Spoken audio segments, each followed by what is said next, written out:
심리학 사회자 박재환입니다. 저번 시간 이어서 이번 시간에는 철학이 심리학이 되기까지 심리학의 역사에 대해서 김태형 소장님과 함께 알아보는 시간을 가질 텐데요.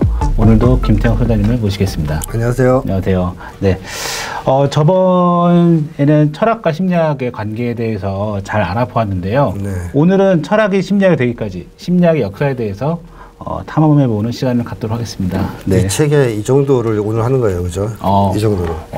거의 다. 네. 엄청난 건데요. 야, 이 강의를 통해 갖고 거의 뭐 이 책을 다 읽는 괜찮으시겠어요? 엄청나게 압축할 책을 파셔야 되는데. 엄청 압축 요약할 수밖에 없는 상황입니다. 아, 네. 자, 첫 번째로 대표 고대 철학은 뭐가 있을까요?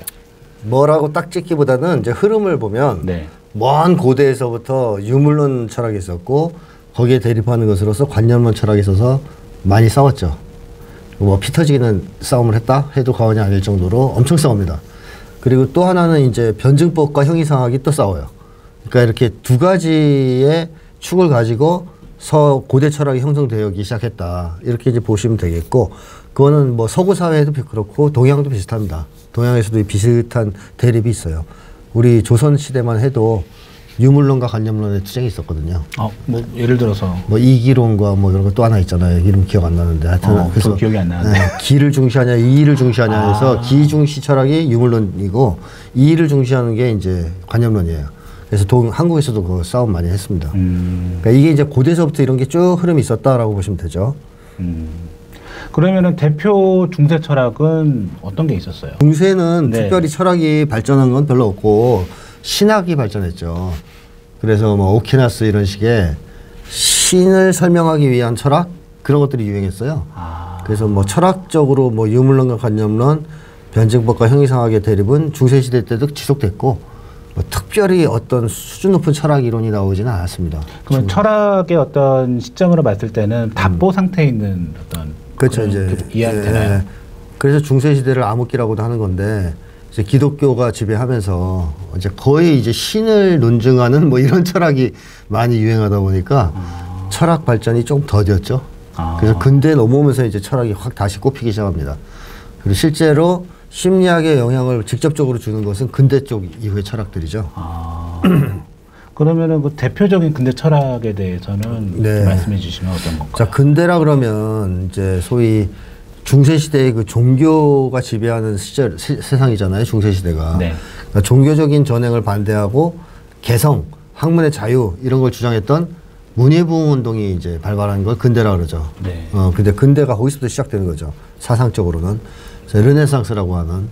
그 다음에 또 하나는 사회경제적으로는 자본주의적 경제관계가 발전하기 시작하면서 소위 시민혁명, 부르주아 혁명이 터져나올 때가 근대입니다.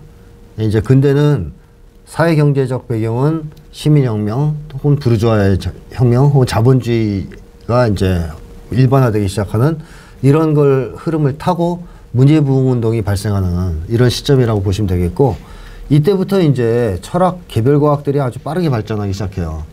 종교의 틀을 벗어나기 시작하면서. 그러면서 심리에 대해서도 활발한 논의가 시작되기 시작하고 심리학이 점점 이제 영혼을 이제 그 전까지는 뭐 하느님을 중심으로 설명하고 그러지 않았겠습니까? 그러니까 신비주의적으로 설명했다가 점점 실증주의적 태도로 바뀌기 시작합니다. 이때를 중심으로. 한마디로 심리학이 유물론적으로 서서히 이동하면서 과학적 심리학이 탄생에 기초가 닦이는 거죠. 어떻게 보면은 이때부터 심리학이 시작됐다. 태동되기 시작했다. 본격적으로. 뭐 거의 그렇게 봐야 되죠. 그래서 이제 여기 이제 보면 근대 영국 철학이 있고, 그 다음에 이제 독일, 프랑스, 이 세 가지 철학의 정도가 있어요. 근데 근대 영국 같은 경우는 다 들어보셨겠죠. 베이컨. 홉스? 구워 먹는 베이컨 말고. 네, 저 자꾸 이 베이컨 하면 딱 그 아침마다 우리 애가 좋아하는 베이컨이 생각이 나는데, 하여튼 이 베이컨, 홉스, 요즘에도 홉스는 유명하죠, 그죠? 만인에 의한 만인의 투쟁, 버클리. 그 농구 선수 중에 버클리도 있죠. 찰스 버클리. 찰스 버클리구나. 자, 그다음에 로크. 이것도 이제 요새 그 라그나로크 뭐 이런 거. 자꾸 이게 이렇게 뭐라 그러는지 아세요? 이런 게? 모르겠어요. 연상. 연상이. 이런 사람들 이 얘기를 했어, 연상을. 근데 하여튼 그런 거, 흉. 근데 이제 영국의 경험론 철학은 유물론 쪽이 있고 관념론 쪽이 있어요. 아시다시피 유물론은 베이컨, 홉스, 로크 이런 사람들 유물론이고 관념론은 버클리, 흉. 그 다음에 이제 연합주의를 주장했던 하틀리 같은 사람도 있고, 이게 이제 나중에 심리학의 구성주의나 행동주의에 상당한 영향을 줍니다. 이런 철학들이. 이게 이제 영국의 경험론 철학이다. 뭐 이렇게 이제 보통 보면 되겠죠. 네. 대체로. 그러니까 관념론이든 유물론이든 이 사람들은 경험론에 좀 입각한 측면이 있다는 거죠. 영국은 경험론. 네, 경험론. 이 경험론이 사실 행동주의의 철학적 배경일 수도 있어요. 그 다음에 이제 연합주의가 등장했다는 특징이 있고요. 그 다음에 이제 또 하나가 이제 영국하고 하면 또 싫어하는 놈들 있죠. 유럽에서 서로 앙숙 관계에 있는. 프랑스? 그렇죠. 프랑스죠. 영국과 프랑스가 좀 그 뭐랄까. 앙숙 관계죠. 네, 앙숙 관계잖아요. 서로 싫어하잖아요. 막 전쟁도 많이 하고. 근데 어쨌든 프랑스에서도 이제 또 철학들이 또 발전하기 시작하는데 프랑스는 아시다시피 시민혁명의 나라입니다. 프랑스 대혁명의 나라.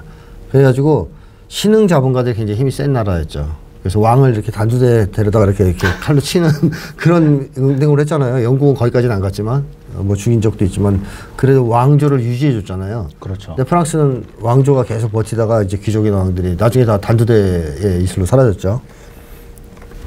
그러다 보니까 이 이제 혁명의 이제 본고장 뭐 이런 곳이라 보니까 합리론, 계몽주의 뭐 이런 것들이 등장했는데요.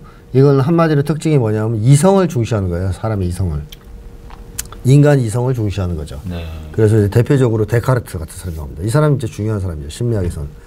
왜냐하면 조건반사 이런 얘기도 처음 했거든요. 데카르트가. 네. 데카르트라는 사람이 나왔고, 그 다음에 몽테스키웨 들어봤죠? 이런 사람들은. 네. 콩디악 이런 사람들이 나옵니다. 그 다음에 이제 프랑스 유물론이라 그래가지고 물론 이제 기계론적 유물론이긴 해요. 그래서 라메트리라든가 엘베시우스라든가 이런 학자들이 또 이제 유물론을 주장하죠. 그래서 이 사람들은 기본적으로는 기계론적 인간관을 갖고 있긴 한데 지식을 되게 중시합니다. 이성을 강조했으니까. 근데 이게 오늘날로 보면 주류 심리학에서 인지주의하고 좀 비슷한 거예요. 뭐 인지주의나 인지행동주의 뭐 이렇게. 행동주의는 인지주의를 거의 이렇게 섞은 거잖아요. 그렇죠. 이렇게 혼합해서 잘못 혼합한. 자, 근데 어쨌든 예. 그 인지주의도 결국에는 이 계통에서 영향을 받았을 것이다. 이렇게 봐도 무방하겠죠. 이게 이제 프랑스의 철학이다. 그래서 데카르트의 합리론 같은 경우에는 이제 꽤 유명합니다. 많은 사람들이 알고 있고. 그 다음에 이제 계몽주의, 뭐 이런 흐름, 유물론 흐름. 이게 이제 프랑스. 자, 근데 영국과 프랑스가 이렇게 유럽에서는 또 양대산맥인데 영국과 프랑스의 열등감을 느끼면서 계속 그 뭔가를 내세우려고 했던 나라가 하나 또 있죠. 독일. 그렇죠. 독일이 또 우리가 여기서 처졌지만 따라잡을 거야 뭐 이런 데가 있는 나라가 독일 있잖아요. 그래서 독일도 이제 하죠. 뭔가를 하냐. 그러니까 뭘 하냐면 프랑스와 영국에서의 철학적 논의를 가지고 흡수해서 그 장점을 잘 통합해가지고 절충해가지고 새로운 철학을 내세웁니다. 그게 칸트의 철학이죠, 이게. 네. 칸트. 그러니까 경험론과 합리론을 적절히 절충시켜요. 그래가지고 유물론의 수동적인 성격을 좀 극복하기 위해서 어떤 이론을 만들었고, 이 칸트의 주장이 있어요. 선험적인 뭐 이런 거 얘기하잖아요. 아, 들어봤습니다. 예. 근데 그게 이제 나중에 게슈탈트에 영향을 준다고 봐야 돼. 게슈탈트 심리학에. 게슈탈트 심리학자들이 보통 선험적인 어떤 인식의 틀이 있다. 뭐 장이론. 예, 그 나중에 그 얘기도 하고 그런 얘기를 하는데 이게 사실 칸트가 했던 얘기잖아요. 선험적 뭐 이런 얘기 하잖아요, 칸트가. 그 다음에 또 독일의 또 유명한 철학자 하나 나타나죠. 헤겔. 예, 변증법을 체계화시키죠. 그래서 이제 변증법이 그동안은 이제 철학사에서 크게 취급되지 않다가 헤겔이 이것을 정리하면서 상당히 이제 중요한 이제 철학적 관점으로 다시 부각됐고요. 이것이 나중에 이제 마르크스주의에 영향을 주는 거죠. 예, 헤겔 이런 게. 그 다음에 유물론도 포이어바흐 뭐 이렇게 해야 됩니까? 인간학적 유물론이라 그래가지고 이제 이 사람도 이제 등장을 해서 새로운 유물론이란 이론 주장했고, 그 다음에 이제 볼프 같은 사람이 능력심리학도 주장했어요. 능력심리학이요? 예. 정신현상은 능력으로 구성되어 있다. 그러니까 능력을 연구하자 뭐 이런 이제 주장을 하는 건데, 하여튼 볼프 같은 사람도 등장해가지고 나중에 골상학, 미국의 능력심리학 이런 거 이제 뒤에 영향을 줍니다. 그러니까 독일에서도 이제 가만히 있지는 않았다. 뭔가 했다. 뭔가 하려고 했다. 애썼다. 네, 뭐 그렇게 보시면 되겠습니다. 그러면은 이제 근대 철학 이후에 이 철학에서 이제 심리학으로 넘어오는 시기가 있다고 제가 알고 있거든요. 그렇죠. 예, 거기에 대해서 좀 답변해 주신다면. 몇 개 전제 조건이 있어요. 이제 이게 넘어오려면 그냥 넘어올 수는 없고 네. 일단 생물학이 발전했습니다. 근대에 들어와서 예를 들면 신경생리학이 있었죠. 신경생리학이 빠르게 발전했어요. 예를 들면 벨 마장디 법칙, 신경충동의 속도를 측정한 사람, 헬르몬츠 뭐 이런 사람들. 그 다음에 유명한 진화론이 등장했죠. 예, 누구야? 다윈. 예, 다윈의 진화론. 그래서 유기체와 외부 자극 간의 관계에 관심을 이제 끌어올렸죠. 어쨌든 진화론 나왔고 반사에 관한 이론이 나왔거든요. 그 다음에 뇌 기능의 국제화 이론들이 나오기 시작했고, 그 다음에 각종 이 지각 현상 혹은 감각 현상, 또 넓게 보면 인식 현상을 연구하는 이론 학문들이 생겼는데 영헬르몰츠 이론 들어보셨죠? 시각. 네. 네, 색 보는 거죠. 청각에 관한 공명 이론도 이때 나와요. 청각 관련. 그 다음에 베버의 법칙이라 촉각 관련 이론. 그래서 헬르몰츠, 베버 이런 사람들이 나오면서 뭐 생물학들이 아주 빠른 속도로 발전하다 보니까 인간에 대한 이해에서 유물론적으로 쏠릴 수밖에 없는 거죠. 분과 생물학이 굉장히 빠르게 발전했네요. 네, 발전하면서. 그러니까 이제 옛날에는 그냥 뭐 하느님이 뭐 우리 마음속에 뭘 일으켜서 이런 식으로 말도 안 되는 소리 생각을 하다가 보니까 뭐 이제 신경 충동이니 뭐 시각이니 청각이니 뭐 진화론까지 나오고 이러니까 인간을 이해할 때는 우리가 이제 그렇게 뭐 관념 뭐 종교 신 이런 걸 기대지 말고 그냥 실증주의적으로 연구할 수 있겠구나, 과학적으로 연구할 수 있겠구나 하는 생각이 되기 시작했죠. 그러면서 이제 여기에 이제 수학도 발전했잖아요. 수학 같은 게. 네. 그러니까 수학적 방법을 심리학에 적용하기 시작합니다. 통계학을 쓰는 거죠. 그래서 심리 현상을 수량화, 정량화 시킨다. 예를 들면 실험을 해서 측정을 해서 수량으로 만들고 측정하고 그걸 통계적 기법으로 분석하는 이런 것이 시작돼요. 그러니까 이제 이때부터 이제 정규 분포 곡선이니 뭐니 이렇게 나오거든요. 이때 나왔군요. 네, 이때부터 나와요. 그러니까 이제 이런 이제 발전, 이런 생물학의 발전, 이런 것이 심리학에 영향을 주기 시작하고, 그 다음에 뭐 수학도 아까 얘기했죠. 네. 수학. 그래서 이제 과학적 심리학의 탄생에는 뭐 아까 얘기했던 철학의 테두리 안에서 심리학을 연구하는 경향이라는 그런 표상 역학설 같은 것도 등장했고 이때. 그 다음에 철학보다는 자연과학에 가까운 심리학적 연구를 지향하는 실험 심리학 같은 게 태동하기 시작했어요. 이때 태동했군요. 네. 그러니까 아까 얘기했던 그런 것들이 거의 다 실험 심리학이라고 보시면 되죠, 이제. 그러면서 이제 정신물리학 분야도 많아서. 이건 처음 들었어요. 정신물리학. 베버, 페히너. 네, 그러니까 물리적 자극과 그것을 지각한 심리적 경험 간의 관계를 연구하는 학문. 뭐 간단하게 얘기하면 불빛 반짝하면 안에서 어떻게 뭐가 일어나나 이런 거 연구하는 학문. 이런 것들을 이제 정신물리학이라고 그러거든요. 이런 것들이 이제 이때 등장하기 시작했죠. 자, 그러다 보니까 당연히 이제 심리학이 과학의 기초 위에서 발전할 수 있는 어떤 전제 조건이 서서히 토대가 마련됐네요. 네, 마련된 겁니다. 그래서 그런 연구들이 쭉 쌓이는 과정에서 분투라는 사람이 심리학자가 드디어 이제 과학적 심리학을 탄생시켰죠. 심리학계에서는 심리학의 아버지라고 부르는 분이죠. 그렇습니다.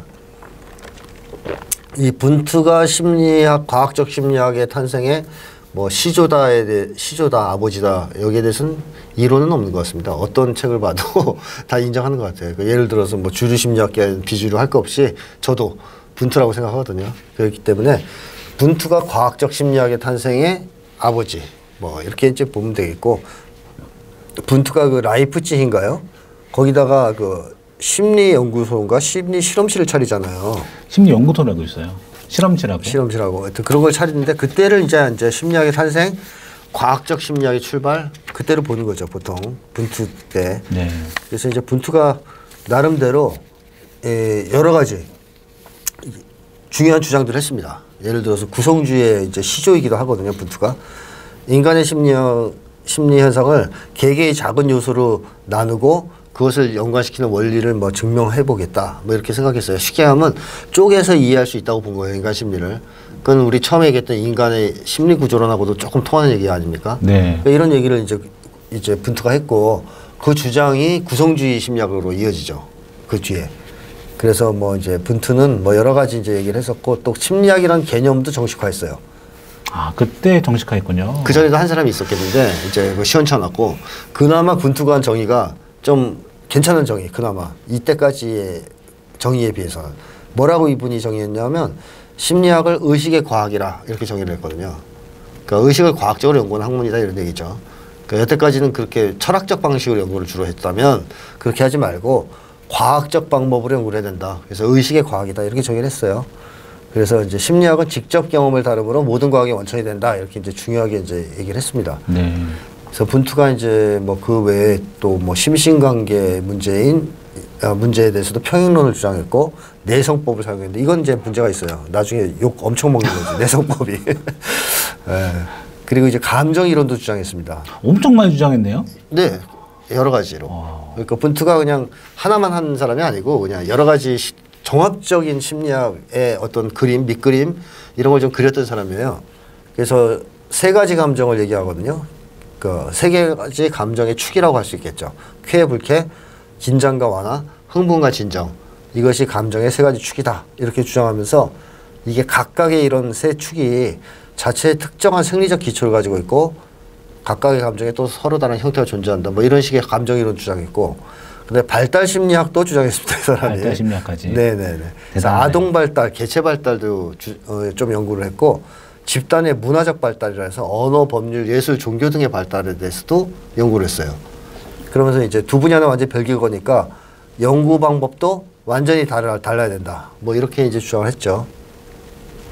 그리고 사회 문화 심리학 분야에서도 여러 가지 이제 주장을 했습니다. 그 분투 같은 경우에는 굉장히 협소한 어떤 감각 같은 걸 연구하는 학자이면서도 동시에 사회 문화까지도 연구하는 학자였어요. 그러니까 이제 심리학자는 원래 저는 그래야 된다고 생각하거든요. 거시적과 미시적을 통합시킬 수 있어야 된다. 균형시키게. 그렇죠. 그러니까 거시적 관점을 잃지 않으면서 미시를 볼 수 있어야 되는데 거시를 못 보면서 미시를 보면 가짜라고 생각하거든요. 근데 분투는 그런 사람은 아니었다는 거죠. 거시도 볼 수 있었다는 거죠. 그리고 이제 실험을 대단히 중시했죠.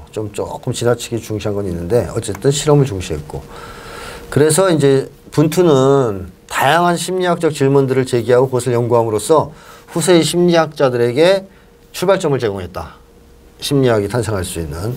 그다음에 생리학적 방법과 수학적 방법을 받들여서 과학적 성격을 띤 또는 조작적 성격을 띤 연구 방법을 사용했다.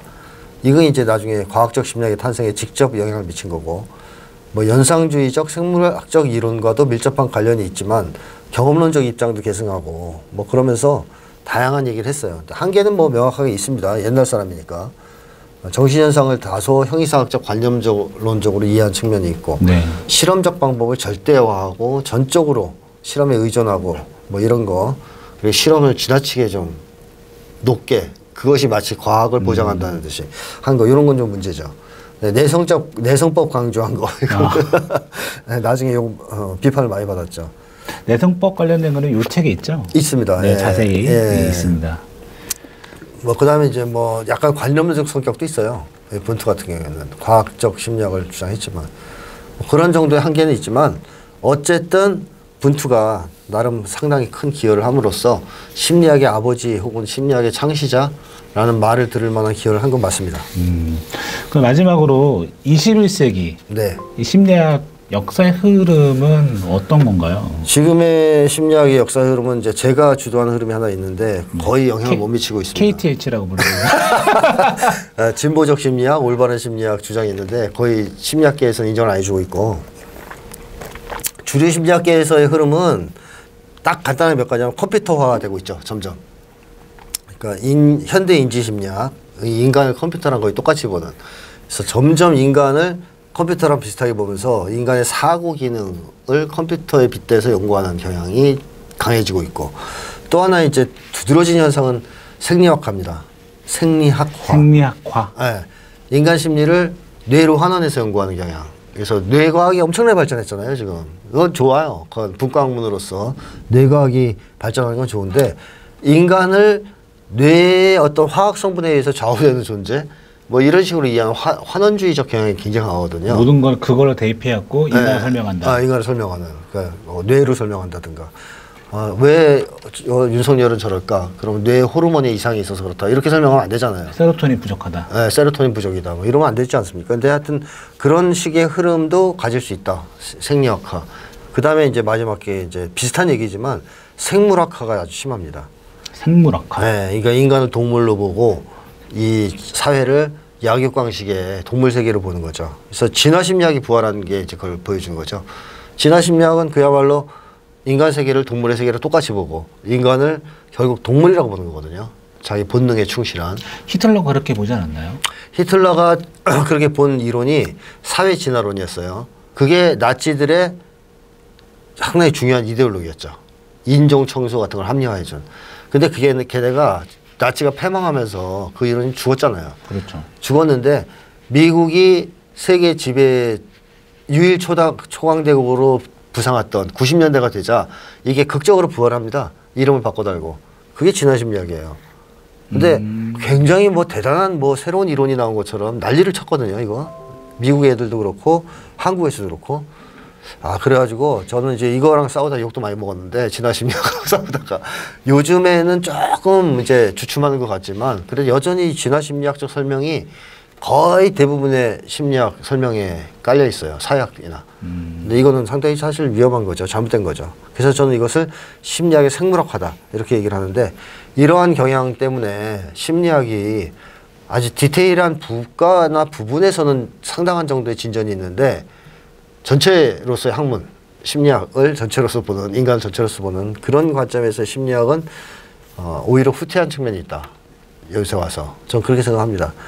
그래서 이제 여기에 엄청나게 반대한 사람이 이제 에릭 프롬이고, 그리고 김태형. 네, 저도 반대합니다. 네. 이런 사람들이 간혹 이제 이단화처럼 등장할 뿐, 아직까지 심리학은 좀 이런 안 좋은 방향으로 흘러가고 있다. 근데 미국이 지금 뭐 내리막길을 걷고 있으니 이 심리학도 뭐 올해는 못 가지 않겠습니까? 전 그런 기쁜 마음으로 하루하루를 지내고 계시다고 네, 들었습니다. 네.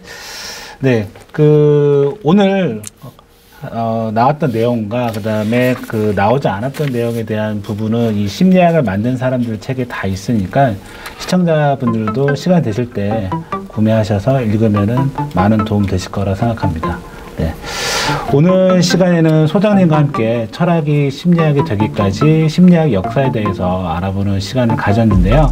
오늘 끝까지 시청해 주셔서 너무 감사하고 저희는 다음 시간에 찾아뵙도록 하겠습니다. 감사합니다.